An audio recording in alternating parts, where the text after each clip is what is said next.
What's up, guys? Mysterious Granny here. We're here around 9 p.m. It's thunder and storming out. We're at the Fairfield County Infirmary. Hopefully we'll see an apparition or something. Just bear with us. Thank you.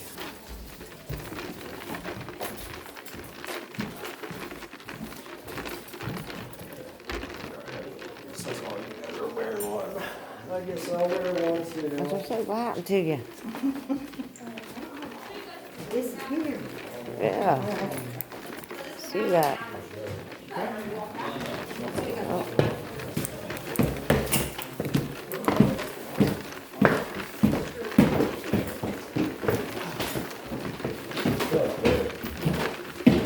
Well, if I just had a workout. Got your exercise. Uh-huh.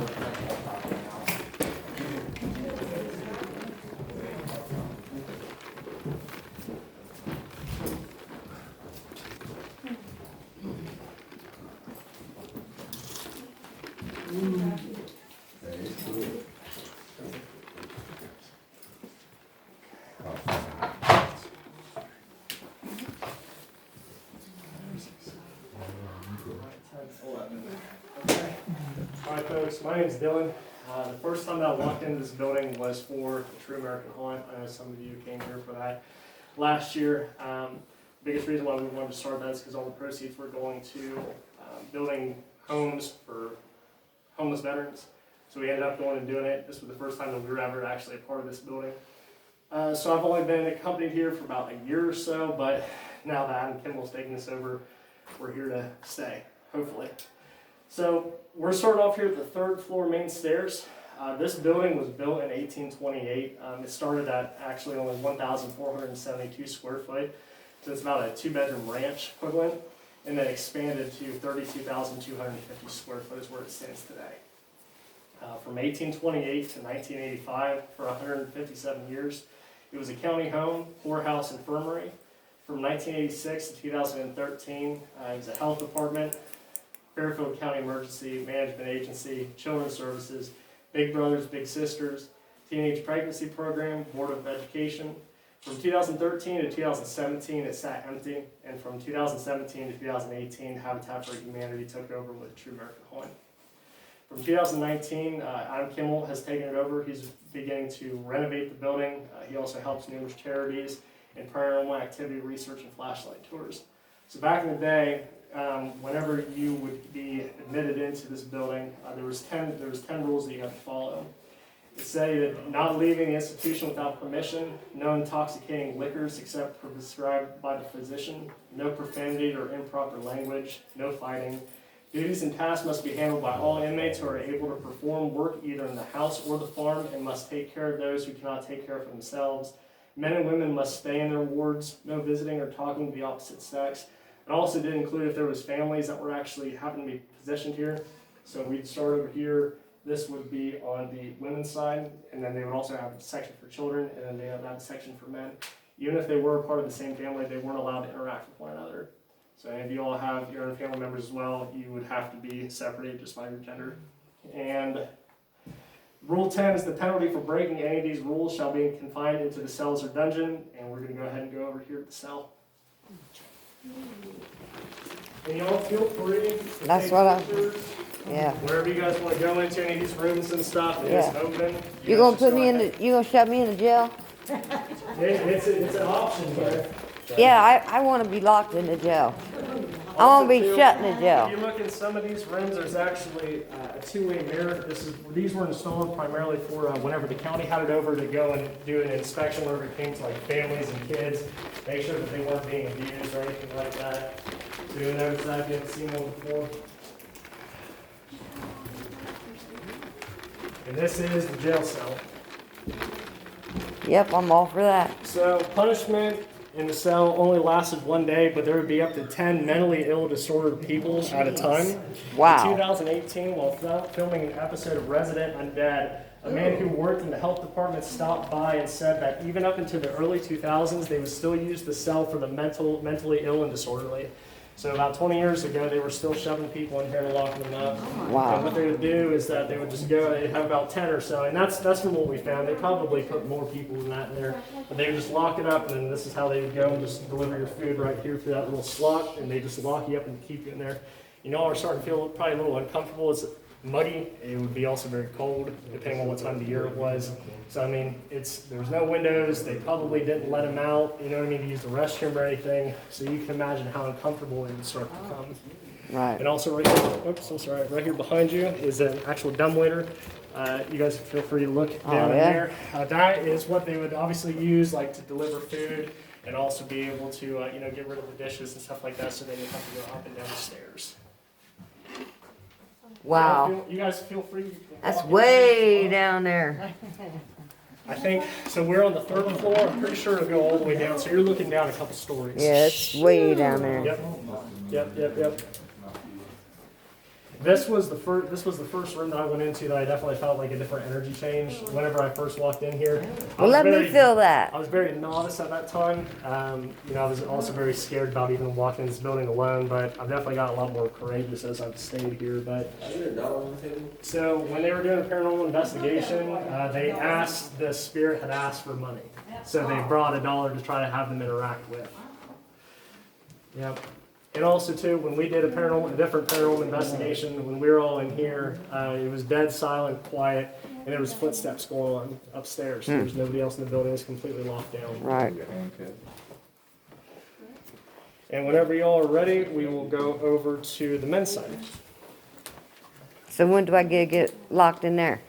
Well, we can do it right now. Like, Let's get on it. Let's get on it. Hey, I'm a skeptic. okay, let's go on. I don't know if they'll say anything to you or not. Probably won't even find feel out. any different, but we can try it. Yeah. Anybody else feel they don't want to go in there? You going in there? Rain go in. I'll go All on right, this, yeah. anybody else? Look at that. Just gonna get shut in here, see if anyone wants to talk or do that. Oh, okay. Lock you guys itself. All right, Tom, make it Okay. Yep. All right. Now y'all are just gonna hang out in there for the next 24 hours. Okay? Okie dokie. That's a lot of people. We'll be alright. I mean, you think about it now, let's see, how many of us are there? 1, 2, 3, 4, 5, 6, 7, 8, 9, 10, 11, 12, 13 folks in here all day. This is what we gotta do all day. Right. We got no other place to go, and Right. this is it. And plus two, they're not letting you out for bathroom breaks or anything else. Jeez. So they probably found a corner, probably I'd someone imagine. standing right there, relieving themselves, and that was it. Or they started, who knows, maybe throwing or whatever. If you guys also pay attention, this is actual tin roof. Unfortunately, it was painted over with lead paint back when the accounting building was here, but one day, all of this is all going to be exposed back to its original glory. So you guys can see a little bit of the tin roof here. You'll be able to see more of it down on the first floor, though. Are you all ready? We will go ahead and go over to the men's side. I ain't ready. I'm gonna sit right here for a minute. We'll sit here for a minute. Well, Let's see if we can get creeped out a little bit. close it up for a minute.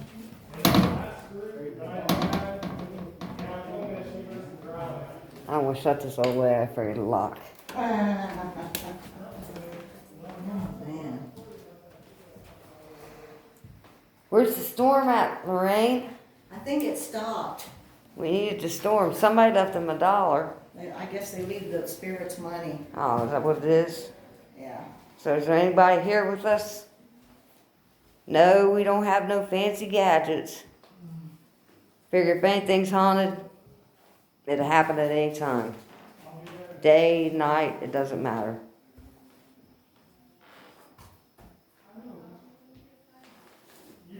This would be terrible to be locked in there all the time.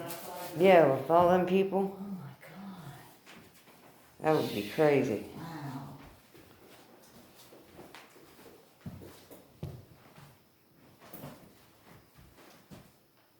Yeah, it's like small. Very small. It's even smaller than my apartment. It is bigger than mine. Actually, this is about the size of my living room. This is bigger than what I live in. Oh, I live in a 12. There you go. I live in a 12 by 21. You and the dogs can move in here. Yeah. All right, well, yeah, we're coming. We're coming. Sorry, buddy. No, you're okay. I understand. It's a different, I don't know, what do you think? Is it a different vibe or no? Actually, it Me, is. you know what? What do you I think? went to Florida, supposed to be in the most haunted cemetery there in Forest Spring Hill, Okay. and I could have pitched a tent. Really? Yeah, it was so calm there. Tell you what, there's no way I can do it. So, kudos to you. I've been to a few cemeteries I could pitch a tent. Maybe I just don't have the senses for it. DVDs. Yeah. Alright folks, so this is the third floor men's side. Article in 1979 explained the reason people ended up here were they didn't need a nursing home but couldn't take care of themselves on their own. They couldn't financially support themselves. They may have been mental and physical health, homelessness, and also if they were both. So back in the day, people Oh, were, small calling rooms. themselves a mental illness. The population maxed in 1903 with 82 inmates. Some spent the majority of their lives here. Inmates who were not claimed by their 2 families people were lived buried in there. the cemetery behind the building along That's with still unused bigger than my houses. room. Yeah. Bought the cemetery elsewhere. That's still bigger than my It's actually room. estimated that 1,200 people were buried Yeah. on grounds. Gorsick Realty wanted to purchase the property and turn it into apartments, but when they were doing ground penetrating radar, they were surprised to find bodies all over the property, not just in the cemetery. And the messed up part about it is that instead of being laying like how you could be laying on a bed, they were buried vertically. Nothing special. In order to conserve A lot of base eaters, whatever. There also was a death on this floor, 1959, 72-year-old That's- Adolph Briggs. look at that with a heater. 2.5-inch slit in his throat. It was undetermined if it was self-inflicted or someone had touched It's a him. nice heater. And also That is paranormal, nice. you hear footsteps. Oh, wow, hear this goes sounds, close shadows, in. full body apparitions. She scared me. What are you talking about?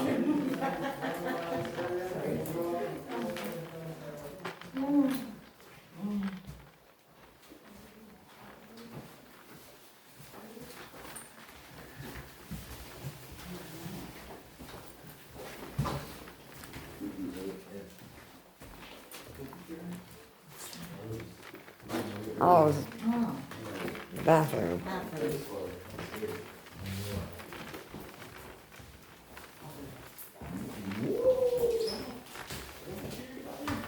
They even have showers here? Well, I guess they would have to shower, huh? Oh, yeah. Mm.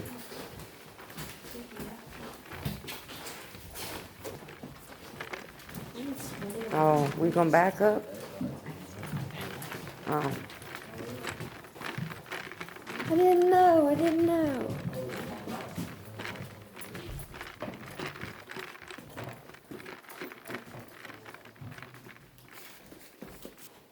Got some elevators out of order. Is that you tapping? Yeah.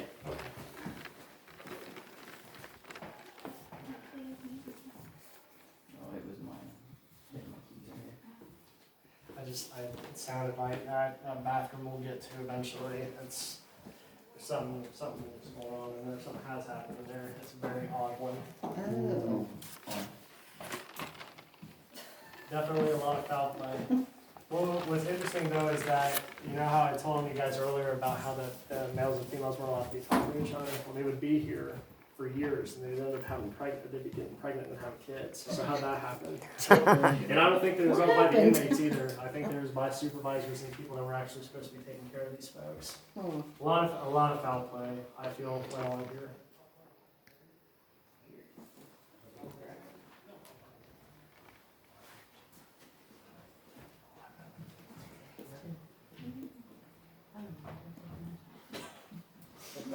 You all ready?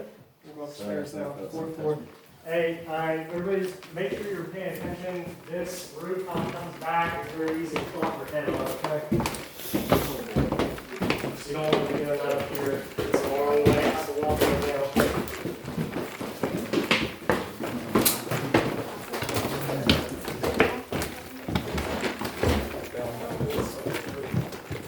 Oh, yeah. Creepy, creepy. Creepy.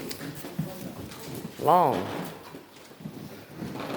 All right, folks. So this is the 4th floor long hall. The 4th floor served as a place for people to stay who were traveling through town if they were homeless, and it even served as an orphanage for orphans in the county and surrounding areas until 1885 when the Fairfield County Children's Home was built. There's a newspaper article of a man who stopped by the building stating that he lived here for 10 years as a child. He was allowed into the building and came right up here to the 4th floor and said this is where he lived.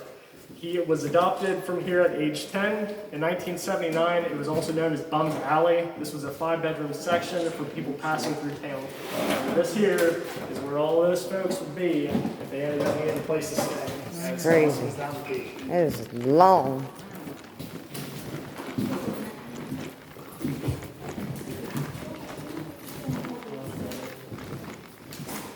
This right here is also the 4th floor lookout. At one point in time, one of the overseers of the land was the superintendent. He could stand up here and see all the way around the property, make sure everyone was behaving and taking care of their tasks.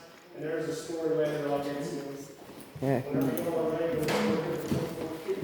when some parties start moving into it. Just mind your head. This place is very easy to hit your head here. What's that? It's all good. Oh, are you all right? Okay. My bad, dude. I didn't know you guys were doing it, but I would have said something. Yeah, that's a good way to get your dome rocked.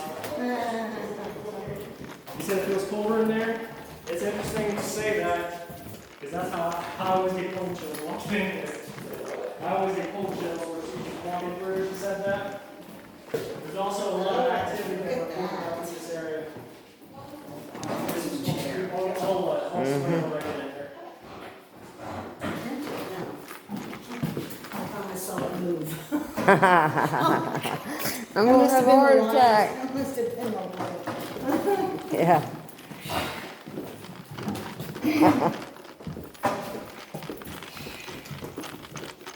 So what is this room? Yep, we're going in here to the coop. Coop. Just watch your, be mindful of your head.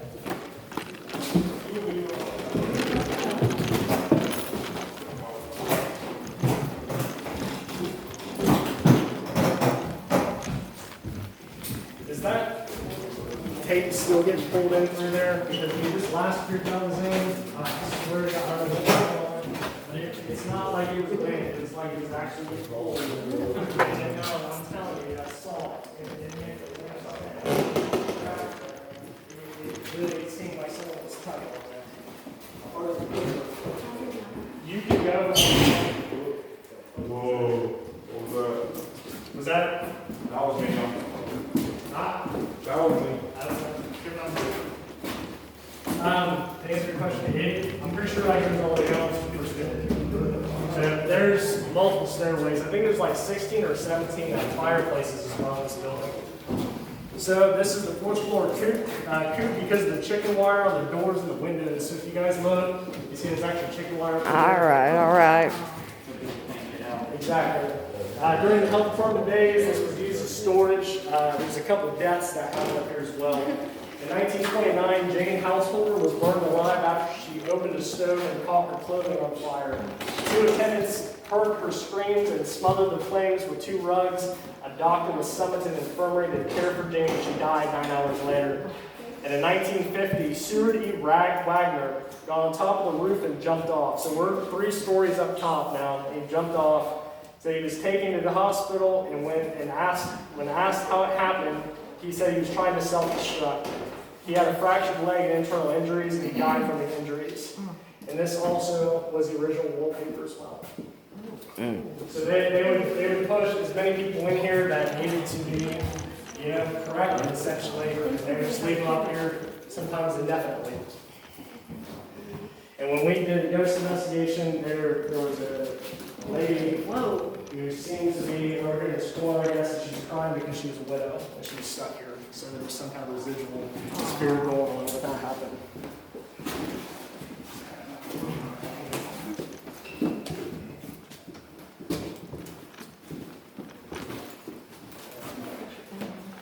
No, you're all right. You guys are more welcome to walk around and stuff. Whenever you guys are ready, we'll go ahead and head over to the dungeon.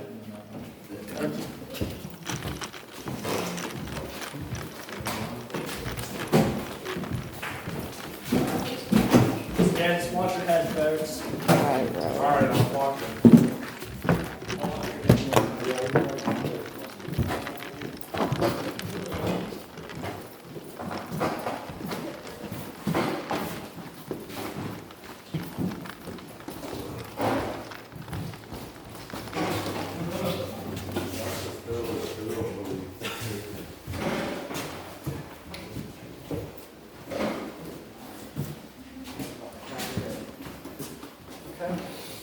So this was the 4th floor dungeon.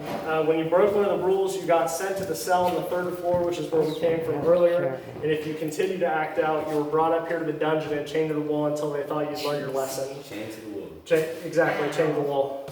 Quite literally. And these were the hooks that were still here. Yes. So this is how they do it. They just go, probably just have them, chained up or however they do it. We actually have, there's more hooks on this side. This wall wasn't here. This was put in after the health department was here for code. But they would this is where they would chain everybody up. In 1920s, there was a fire that started up here and burnt for an hour and a half before they were able to put it out as well. Who knows if there was people still chained up here when that happened. Some paranormal activity has been shadow play, footsteps, and audible noises, and there's also been an older woman that's been seen up here. Before they ended up putting this insulation up, people that would be driving by would sometimes say that they would actually see a woman rocking in a chair in a window when there was no one here. This is a very eerie place to be alone when it's all dark. It is for sure. I bet. It is. It's got a weird vibe to it. The room that we just came out of is the worst for me. For whatever reason, it seems a lot of, I don't know if it's malevolent or whatever. I don't know if it's dark or not, but it gives me a weird vibe. But there's also probably a lot of negative emotion in there for a long period of time as well. And then when you guys are ready, we'll stop down at the 3rd floor and then head all the way down to the 1st, wherever you guys are ready to go.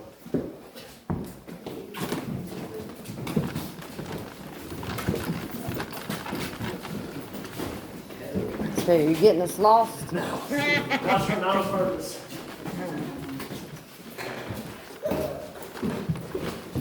Watch y'all step. Here's some more hooks on the side of this wall as well.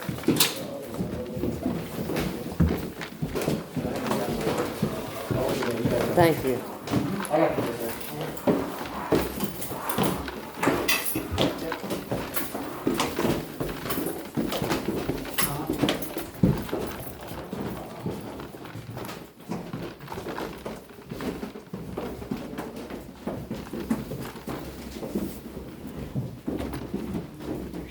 Yeah. Pretty.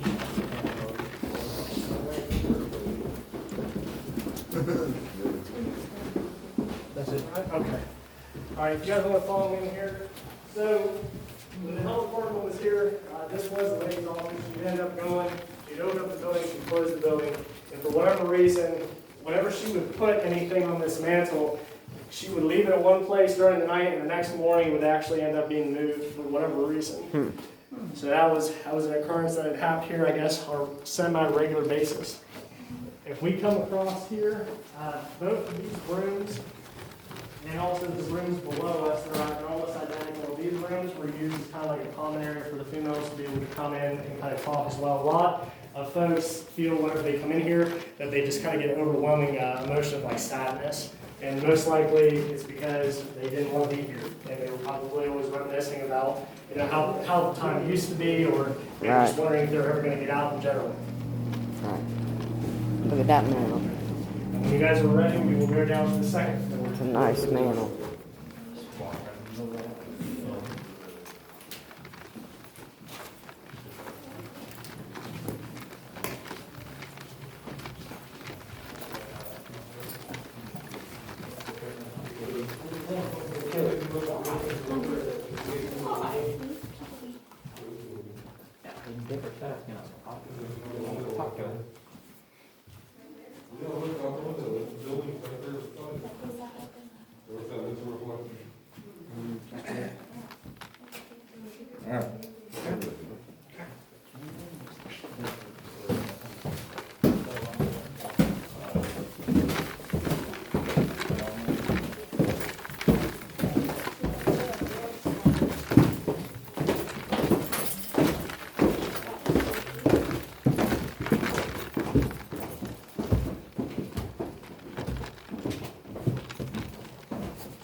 Another manhole over there.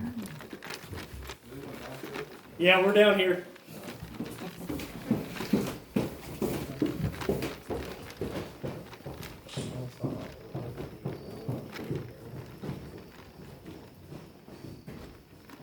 Alright, so behind me, it's obviously a little bit hard to see and stuff now, but back where OU well is, there's fields and stuff behind that. Actually, all used to be a part of the infirmary. When we were upstairs on the 4th floor, the lookout, that was also part of that reason. So he'd be able, the superintendent would be able. Bless you. Oh. You were getting ready to run, wasn't you? They'd be able to go out and see a full 360. So these side rooms were also living rooms. These are 4. These are the last 2 of the ones that we had just seen up there mirrored upstairs. OUL currently sits where the infirmary established a farm to help sustain the tenants living in the building. In 1917, the farm brought in $4,300 from crop and livestock sales. And in 1924, while checking on the farm work, one of the tenants attacked Superintendent Hummel. The tenant struck the superintendent in the head with a bar that he was using to stack hay. The second blow caused a scalp wound. When the inmate saw blood, he became frenzied and attacked so viciously that he would have killed him if Hummel had not fought back. He grabbed a wrench out of the inmate's back pocket and struck the inmate. He was able to run away, and fellow employees were able to get there and beat the inmate to death almost.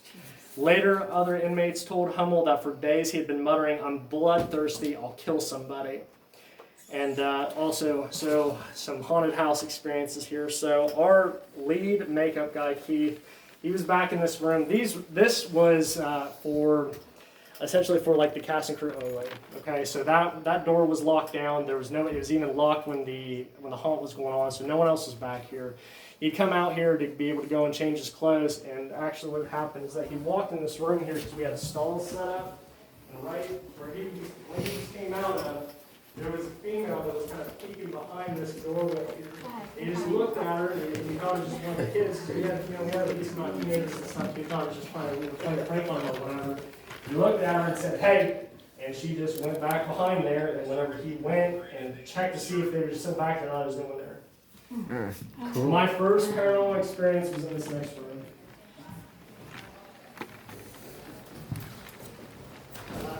I want to have a paranormal experience. Me too. Sorry. I said, I want to have a paranormal experience. Well, if you stayed here long enough, you might. When I ended up running security for the haunted house, I came up here looking for just a jacket for a gal that was downstairs. She was cold. And the only thing that happened is that I walked in here, was looking this way, just looking for a jacket, and a faint female voice had just simply said, "Hey," to me. And I was expecting to turn around and see somebody from the cast or crew. And when I turned around, there was no one here. There was nobody anywhere in this area. So someone had reached out, and just like I said, these rooms were primarily for the females to be able to have conversation. So I'm sure, it was a welcome spirit. I didn't feel scared. I didn't feel the way that I thought it would be.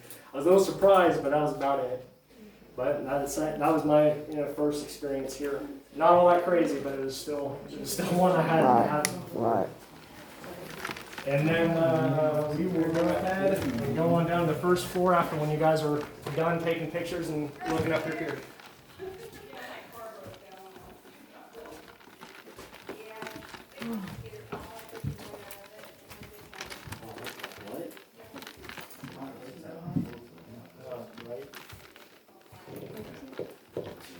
Commode.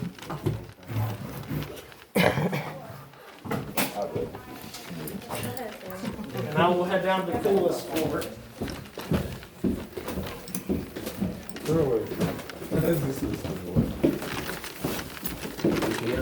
Yes. You guys should go ahead.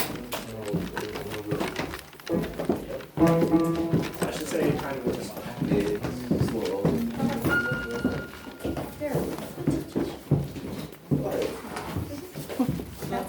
Stuff gets captured.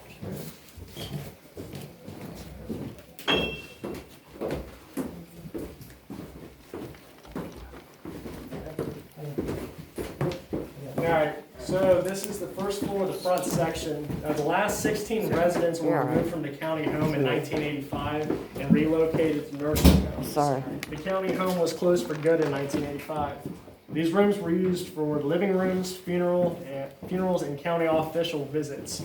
County officials would periodically visit the inmates to have dinner with them, ice cream socials, and sometimes local bands or orchestras would play music here.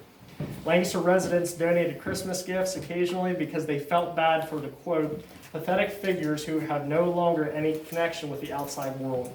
In 1927, Lancaster Eagle Gazette article said that. The first floor, the right section here, this was administrative office for the health department. Health department left in 2013 due to mold, crumbling walls, loose bricks, and more. It was an estimated $4 million it would take in renovations to be able to bring the building back up to code. And the building sat abandoned from 2013 to 2017. And then over here, this room, Smell the dust. This is where they ended up having the funerals as well. Musty. You guys feel free to just go ahead and just kind of roam around this area. The next place we'll go to is the physician's room, which is back in this floor. Yeah, it's musty as shit, boy.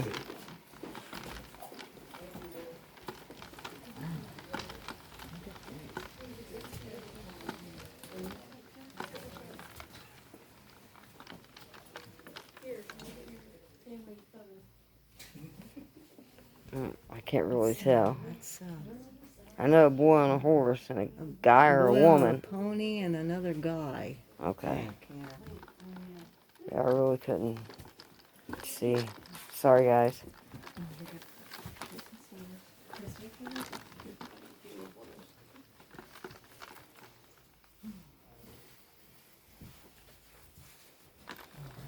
Pictures. hmm Another fireplace. No fireplaces.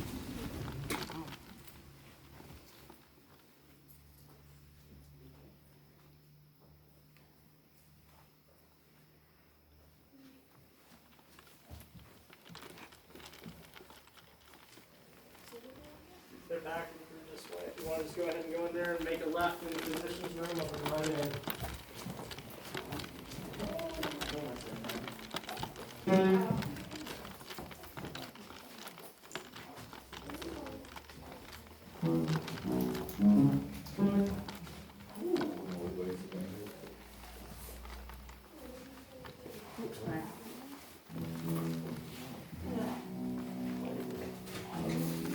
I want to see what that says. All right, folks. So this is the first floor Painkiller. physician's room. This was a doctor's office.